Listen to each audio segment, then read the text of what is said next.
네, 안녕하세요. 우리가 지난번 동영상까지 해서 12단원 선진국에서 있었던 금융위기를 살펴보았습니다. 그래서 이번 13단원에서는 그 신흥국, 개발도상국에서 있었던 금융위기에 대해서 공부를 해보도록 하겠습니다. 요번 13단원은 우리가 앞에서 그 선진국에서 나타났던 금융위기에 배웠던 거 있죠. 그래서 그거랑 약간 비슷한 부분도 있고 또 약간 다른 부분도 있습니다. 이제 그리고 요 13단원 부분에서는 그 우리가 앞에서 배웠던 것처럼 이렇게 개발도상국, 신흥국들에서 어떻게 금융위기가 전개되는지를 뭐 스테이지 1, 스테이지 2, 스테이지 3로 살펴볼 거기도 한데 이제 그 사례로 이렇게 우리나라에 나타났던 외환위기, 1998년 외환위기와 아르헨티나에 나타났던 위기를 어플리케이션 이그젬플로 살펴보도록 하겠습니다. 여기 지금 우선 첫 번째로 큰 제목에서 우리 13단원 제목에서 Emerging Market Economy라고 나와 있죠. 그래서 이제 이 Emerging Market Economy라는 게 뭐냐면 이제 선진국이 아닌 개발도상국 국가들을 이렇게 Emerging Market Economy라고 합니다. 이제 그래서 뭐 여기서 지금 나오는 뭐 아르헨티나, 브라질, 뭐 칠레, 뭐 중국, 뭐 요런 나라들 다 이제 이머징 마켓 이코노미가 되겠습니다. 이제 그리고 바로 이어서 이렇게 이머징 마켓 국가들에서 나타났던 금융 위기가 어떻게 진행되었는지를 1단계, 2단계, 3단계로 살펴볼 텐데요. 이제 그 1단계에서 그 나타나는 모습이 이렇게 첫 번째 금융의 자유화와 글로벌화를 잘못 관리를 한 것. 그다음에 두 번째, 심각한 재정의 불균형이 발생했던 것이 있습니다. 이제 바로 요거를 이어서 살펴보도록 하겠습니다. 우선 첫 번째 금융위기의 단계입니다. 이제 여기서는 패스가 이렇게 패스 A가 있고 지금 넘어가서 이렇게 패스가 두 번째가 있습니다. 그래서 여기 두 번째 패스가 심각한 재정 불균형이고, 그리고 바로 이 패스 A가 여기 크레딧 붐 앤 버스트라고 나와 있는데, 지금 우리가 바로 앞에 화면에서 말을 한 어떤 금융 자유화와 글로벌화를 잘못 관리를 한 것이라고 할 수가 있겠습니다. 아무래도 신흥국은, 개발도상국은 선진국에 비해서 자국의 금융시장을 해외 국가들에게 덜 개방을 한다거나 아니면 뭐 규제가 좀 뭐라 그래야 되나 조금 근대화되어 있지 못하다고 해야 되나 뭐 그런 측면들이 있습니다. 이제 그래서 그런 개도국이나 선진국은 점점점 경제가 발전하면서 이렇게 financial liberalization, financial globalization을 겪게 됩니다. 이제 그런데 이것 자체, 그러니까 이 자유화를 하고 글로벌화를 하는 것 자체는 문제가 아닌데, 이거를 속도 조절이라던가 아니면 어떻게 대응을 해야 되는지, 이제 그거를 잘 못해서 이게 금융위기의 어떤 씨앗이 되었다라는 것입니다. 왜 그러냐면, 이와 같은 개발도상국, 신흥국들에서는, 어, 금융 시스템에 대한 규제의 수준이라던가 아니면 어떤 규제의 강도가 상당히 약하거나 아니면 뭐 어떤 부정부패 같은 것들로 인해서 규제가 있더라도 실제로 잘 지켜지지 실행되지가 않는 경우들이 많습니다. 또 이렇게 어떤 누구한테 얼마만큼의 대출을 해주면 되는가에 대한 전문 지식이 부족하고 그리고 노하우가 부족하죠. 그런 게 문제가 되겠고 또 이제 그렇게 글로벌화를 하게 되면서 자유화를 하게 되면서 기존에는 자국에서만은 돈 빌리던 거였는데 이제는 외국에 있는 은행에서까지 자국 은행이 돈을 빌릴 수가 있게 됩니다.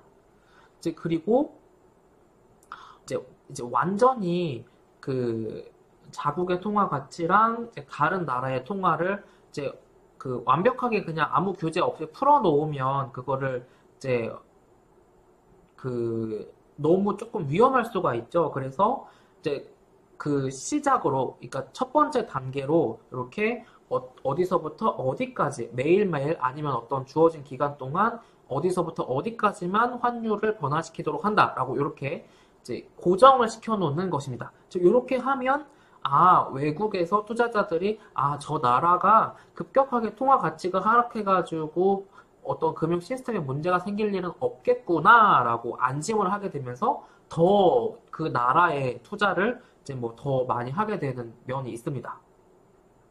이제 그리고 이와 같은 어떤 개발도상국, 신흥국에서는 또 어떤 특징이 있냐면, 은행이 그 금융시장에서 중요한 돈을 빌려주는 역할을 합니다. 왜 그러겠어요? 선진국으로 갈수록 일반적으로, 꼭 그런 건 아닌데, 일반적으로 선진국으로 갈수록 금융시장이 발달하기 때문에 선진국으로 갈수록 채권이나 주식을 통한 자금 조달도 조금씩 더 용이해지는 측면이 있습니다. 그런데 신흥국이나 개도국은 그렇지 않기 때문에 그 나라 금융시장에서 은행이 굉장히 큰 역할을 하더라라는 것이 특징이 되겠습니다. 또 그러니까 방금 살펴본 거를 한편으로 생각을 해보시면 이제 이렇게도 생각을 해볼 수가 있죠. 이제 개도국이나 신흥국에서는 은행이 굉장히 중요한 역할을 한다. 그러면 이렇게 되는 거죠. 뭔가 경제적인 악재가 일시적으로 발생했어.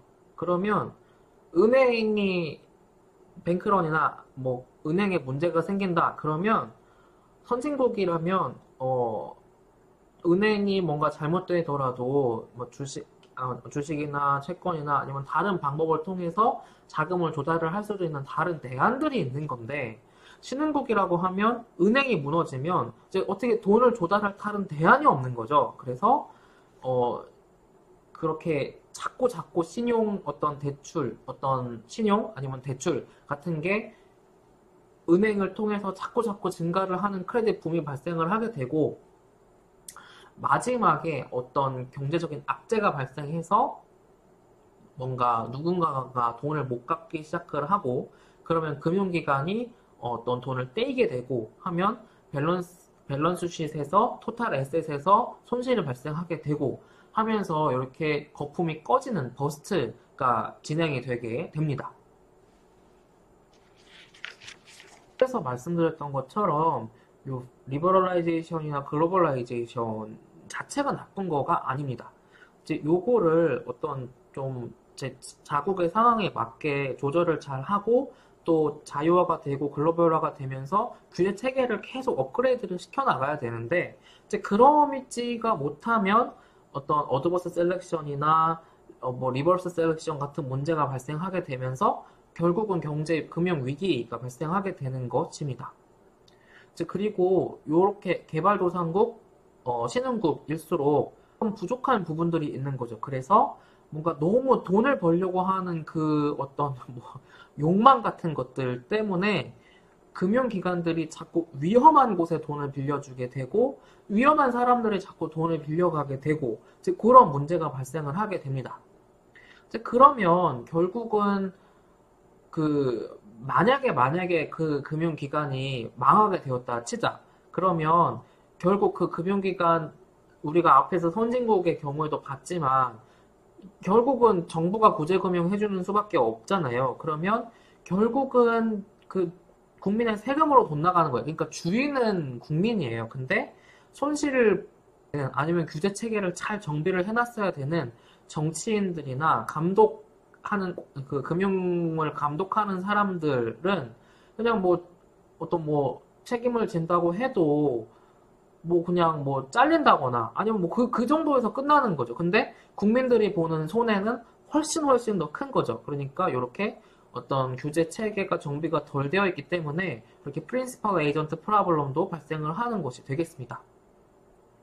그리고 이렇게 또 개발도상국, 신흥국들에서 너무 돈을 벌려고 하는 그 욕망이 크다 보니까 이렇게 어떤 정치인들이나 아니면 감독자들한테 이제 돈을 준다든지 뇌물을 준다든지 매수를 한다든지 그렇게 해가지고 규제 체계가 잘 돼 있고 작동을 할 수도 있는 것을 이제 이렇게 뭐라 그래야 되냐 이런 어떤 것들을 통해서 문제가 발생하게 되고 금융 위기의 어떤 이 씨앗이 된다라는 것입니다. 그래서 요 테이블 1번에서 여기 멕시코와 태국의 여기 지금 92년부터 95년 한국의 경우 95년부터 98년 이렇게 나와 있죠. 그래서 지금 요 사이에 갑자기 GDP 성장률 떨어졌죠. 요 경우에도 갑자기 GDP 성장률 떨어졌죠. 그래서 이제 요 다음이 이제 우리나라의 어떤 IMF 외환위기로 이게 이어진 건데, 그래서 이렇게 경제 위기가 발생을 하게 되면서 이렇게 지금 어떤 수치들을 통해서도 지금 딱 드러나죠. 그쵸? 이제 그런 모습을 이 테이블 1번을 통해서 살펴볼 수 있겠습니다.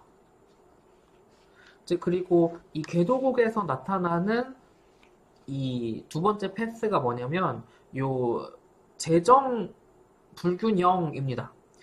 이 재정 불균형은 이러한 이유 때문에 나타난 것이 대표적으로 요런 국가들에서 나타났던 위기들이 다 이 재정 불균형 때문에 나타났던 위기들이 되겠습니다. 그래서 그 중에 아르헨티나 위기 같은 경우에는 우리가 뒷부분에서 어플리케이션에서 다시 살펴보도록 할 예정입니다. 정부가 자기가 세금 수입 있는 만큼만 쓴다던가 뭐 하는 게 이제 문제가 없는 건데, 만약에 그거를 초과하는 만큼을 정부가 재정 지출을 하고 싶어. 그러면 결국 정부도 어떤 국채라든지 국공채를 발행해서 빚을 내야 된다라고 알고 계시죠? 그래서 그러면은 그 정부가 발행한 채권을 누군가가는 사야 될 거 아니야. 근데 그거를 뭐 우리 같은 개인들이 사겠어요? 못 사지. 그거 얼마나 그게 큰데, 비싼데. 그래서 어떠한 이 장난을 치냐면 개도국들에서는 모든 개도국이 다 그렇다는 건 아닙니다. 그래서 개도국 정부들이 발행한 국공채를 자국에 있는 은행들한테 사도록 강요를 합니다. 그러면 어떻겠어? 감독받는 입장에서는 살 수밖에 없지, 사라고 하는데. 그래서 이렇게 강요를 하게 되고 악재가 발생하게 돼서 이 국가에, 이 정부에 뭔가 문제가 생기게 돼. 그러면 이 채권이 뭐 액면가가 뭐 1,000만 원짜리라 해도 이게 나중에 1,000만 원을 다 받을 수 있을까? 그 나라가 지금 휘청휘청 하는데, 그러니까 이게 그 가치가 떨어지게 되는 거죠. 그래서 은행 입장에서는 이게 투자를 한 거죠. 그러니까 투자한 돈을 다 못 받게 되고, 이렇게 결국은 은행도 자기 자본이 까이게 되고, 그러면 또 앞에서 우리가 선진국에서 봤던 것처럼, 그러면 자기 자본이 딸리게 되고, 그러면 은행은 자꾸 또 돈 빌려주기가 어렵게 되고, 그러면은 계속 뱅크 패닉, 뱅크 런 발생하게 되고, 그러면 경제가 또 안 좋아지게 되고, 계속 그러면 어드버스 셀렉션 뭐라 하냐다 문제 발생하게 되는 식으로 이렇게 두 번째 패스, 그러니까 재정 불균형을 통해서 이와 같은 위기의 어떤 시작이 될 수 있다라는 것입니다. 그리고 어떤 뭐 요런 추가적인 요소들도 부가적으로 있습니다. 여기 첫 번째 이 안쪽에 나와 있는 점처럼 만약에 이자율이 해외에서 특히 이자율이 상승하게 돼. 근데 내가 해외에서 돈을 빌려온 입장이야. 근데 이자율이 올랐어. 그러면 내가 중간중간에 계속 갚아야 되는 이자율이 상승하게 되는 거죠. 그러면은 그 차입자인 국가라고 하자. 그러면 그 국가의 경우에는 굉장한 부담으로 다가오게 되는 거죠. 그리고 만약에 어떤 경제적인 악재가 발생한다던가 해서 자산 가격이 하락하게 된다고 하자.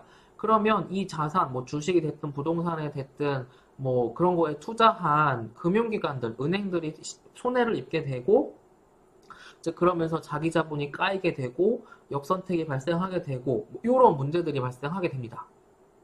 그리고 마지막으로는 이 선진국이 아닌 개도국이나 신흥국에서는 어떤 정치적인 불안이 위기로 이어지는 경우가 있습니다. 그래서 이러한 추가적인 요인들도 위기를 발생시키는 요인들이 될 수 있구나라는 것이 되겠습니다. 그리고 두 번째가 여기 개도국에서는 이게 이제 스테이지 2가 특징적인 것이라고 할 수가 있겠는데, 커런시 크라이시스가 발생하게 됩니다. 이제 왜 그러냐면 기축통화국이 다들 아니기 때문에 그런 거예요. 그래서 여기 지금 첫 번째로 나오는 것이 speculative attack이라고 나와 있죠. 그래서 이 speculative라는 단어는 우리가 앞에서 명사형으로 speculation, 투기라고 해서 먼저 봤습니다. 그리고 attack이라는 뜻은 공격이라는 뜻이죠. 그래서 투기자들이 뭐를 하냐면 화폐 가치가 어떤 특정한 뭐 A라는 국가에 위기가 와서 지금 그 나라가 지금 막 거의 망하려고 그래. 그러면 그 나라 화폐 가치가 어떻게 되겠어? 하락하겠죠? 거의 막 엄청 하락하겠죠? 그래서 이제 그 나라 화폐를 더 떨어질 거라고 예상을 하고 더 떨어지는 거에 베팅을 하는 거야. 그래서 즉 고러한 공격, 일종의 공격이 시작되게 됩니다. 그래서 그 나라의 화폐, 즉 그 막 경제가 휘청휘청하고 있는 나라의 화폐를 막 팔려고 하는 시도 그런 어떤 물량이 굉장히 많아지게 돼. 그러면 수요보다 공급이 너무 많아져. 그러면 그 나라의 화폐 가치가 폭락을 하게 됩니다. 이제 그러면서 시작이 되는 것이 이 currency crisis라고 할 수가 crisis는 우리가 앞에서 봤던 요 fiscal imbalance라던가 그 밸런스 쉿이 금융기관들의 밸런스 쉿이 쪼그라드는 거. 이제 그러한 어떤 위기의 징후들이 요 개발도상국들한테 스페큘레이티브 어택으로 이어지게 되고 이제 이게 결국 커런시 크라이시스로 발전하게 된다라는 것입니다. 그래서 여기 그 중에 이제 스테이지 2에서 첫 번째 이제 자국 화폐 가치가 하락하게 되는 것이 자국에 있는 금융기관들의 이 토탈 에셋을 굉장히 쪼그라들게 만듭니다. 자국 통화가 이렇게 막 엄청 공격받고 있어. 가치가 계속 떨어지고 있어. 그러면 그 나라 중앙은행에서 할 수 있는 거의 유일한 선택지의 하나는 자국의 이자율을 높여서 자국의 돈의 가치를 올리면서 그래서 자국의 통화 가치를 방어하는 수밖에 없습니다. 그런데 이자율을 올리게 되면은 무슨 문제가 있냐면 그 이자율이 오르게 되면 돈을 빌려간 수많은 개인들, 기관들이 중간에 갚아야 되는 이자가 급격하게 오르게 되니까 또 그 나라 중앙은행에서는 쉽게 기준금리를 올리지 못하는 문제가 발생을 합니다. 그거를 이 투기를 하고 있는 투기꾼들도 잘 알아. 그래서 저 나라는 이제 자국 화폐 가치가 똥값이 되는 일만 남았구나. 폭락하는 일만 남았구나 라는 거를 이 투기꾼들도 잘 알아. 이게 그 어떤 미국이나 유럽이나 아니면 일본이나 아니면 스위스 뭐 요런 어떤 그래도 요즘엔 중국까지 그래서 뭐 좀 자국 화폐가 어떤 무역이나 그런 데서 결제할 때 쓰일 수 있는 기축통화국들은 문제가 없어. 이런 문제가 없는데 이제 이 개도국들 우리나라 같은 어떤 뭐 달러를 쓰지 대표적으로 뭐 달러, 위안, 유로, 엔화를 쓰지 않는 나라들은 이제 이런 문제가 발생을 하게 됩니다. 여기 부분에서 볼 수 있는 거를 하나가 더 있는데 뭐냐면 뭐 중요한 건 아닌데 이게 우리나라 외환위기 볼 때 다음에 이제 어플리케이션에서 볼 때도 얘기가 나올 건데 이렇게 자국의 통화 가치가 하락한다라고 하는 것은 이제 반대로 말하면 쉽게 그냥 우리나라를 생각하면 우리나라 원화 가치가 폭락하고 달러 가치가 급격하게 증가한다라고 생각을 할 수가 있습니다. 그러면 이게 시장에 달러가 부족하다는 거예요. 그러면 결국은 중앙은행이 나설 수밖에 없는데 마지막에 중앙은행이 가지고 있는 외환 보유고를 풉니다. 그러면서 자국 통화를 외환은행이 반대로 사들여. 그러는 식으로 중앙은행이 가지고 있는 외환 보유고는 자꾸 바닥을 나게 됩니다. 이제 그게 우리나라 외환위기의 그게 딱 그 모습이었고 국가 부도의 날 영화에서도 이제 그 모습이 초반에 잘 묘사가 되어 있죠. 그리고 두 번째로 이제 요 개도국들의 경우에는 재정 불균형이 요 커런시 크라이시스로 이어질 수 있습니다. 자, 정부가 어떤 그 나라 국가 그 나라에서 돈을 빌렸어. 그런데 그 나라에서 돈을 못 갚을 것 같아. 저 나라 재정 상태가 막 너무 안 좋아. 빚이 너무 많은데 또 돈 빚낸다고 하네? 뭐 이런 식으로. 그러면 외국의 투자자들, 그러니까 돈 빌려준 사람들, 뭐 국내에 있는 투자자들도 아, 저 나라가 과연 만기 때 돈을 잘 갚을 수 있을까? 아니면 다음 이자는 제대로 갚을 수 있을까? 라는 의심이 들기 시작하면서 어떻게 하게 되겠어? 이제 뱅크런 같은 거랑 똑같은 상황이 발생하게 됩니다. 돈을 만기가 남았는데 아 나 만기까지 못 기다릴 테니까 뭐 원금이 1,000인데 야 내가 그 1,000 중에 뭐 100은 깎아줄 테니까 900만 그냥 나한테 지금 갚아라 뭐 이런 식으로 자꾸 못 믿겠으니까 돈을 빨리 빼가려고 합니다. 그러면 이 통제 상황 이게 지금 통제가 안 되게 되고 자꾸 그러면서 그 나라의 화폐 가치가 자꾸 폭락하게 되면서 이렇게 스테이지 2를 통한 커런시 크라이시스가 발생하게 된다라는 것이 되겠습니다. 그리고 스테이지 세 번째가 전면적인 금융 위기로 치닫는 것입니다. 여기서 첫 번째 나오는 것이 또 커런시 미스매치 이야기입니다. 우리가 스테이지 2에서도 커런시 이야기가 나왔었죠. 근데 여기 스테이지 3에서도 커런시 이야기가 나옵니다. 이게 마찬가지입니다. 우리나라 같은 국가들은 기축통화국이 아니기 때문에 이 커런시 미스매치가 발생하게 됩니다. 이런 거를 생각을 하시면 돼요. 우리나라 기업이 외국에서 달러로 돈을 빌렸어. 그런데 내가 분명히 돈을 빌릴 때는 1달러 1,000원이었는데 우리나라 화폐 가치가 폭락해서 1달러에 2,000원, 막 1달러에 3,000원 됐다고 치자.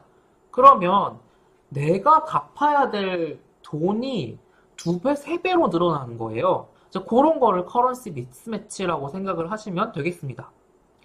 그리고 여기 나와 있는 denomination이라는 단어는 어떤 화폐의 표시, 그러니까 미국의 달러, 한국의 원, 일본의 엔, 뭐 이런 거를 말을 하거든요.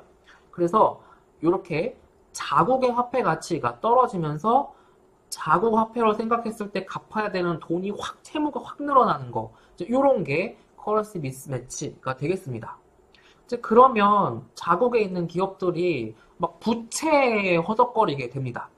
그러면서 그 기업들의 자기 자본이 깎이게 되고 어드버스 셀렉션, 뭐 금융기관들의 어드버스 셀렉션 문제가 발생하게 되면서 좋아지게 되고 그러면 차입자들이 돈을 못 갚게 되고 그러면 또 금융기관들이 돈을 떼이게 되고 이제 그러면 자국 화폐 가치는 또 떨어지고 금융기관의 어떤 토탈 에셋 까이게 되고 이제 그렇게 됩니다. 이제 그리고 시장에서는 자꾸 돈을 빌리기가 어렵게 되는 거죠. 그러니까 돈의 가치라고 할 수 있는 시장 이자율의 상승이 발생합니다. 이제 그러면서 이렇게 커런시 크라이시스와 어떤 금융 위기가 동시에 발생하는 요 트윈 크라이시스가 발생하게 되고 이제 뭐 우리가 앞에서 살펴봤던 요런 요인들로 인해서 이 스테이지 3를 통해서 금융기관 중에 이 대표적인 은행이 뭐 도산을 한다든지 파산을 하게 되는 전면적인 금융 위기의 단계로 넘어가게 되는 것입니다. 그래서 요 피겨 1번을 통해서 여기 스테이지 1, 2, 3를 우리가 여기 살펴본 것을 그림으로 이렇게 정리를 해 놓았습니다. 그래서 복습을 하실 때에 요 피겨 1번을 통해서 복습을 하시면 되겠습니다. 네, 그러면 우리가 요번 동영상에서는 요렇게 13.1 부분에서 신흥국에서 금융위기가 발생하게 되는 1단계, 2단계, 3단계까지 살펴보았습니다. 네, 그러면 여기에서 마치도록 하겠습니다.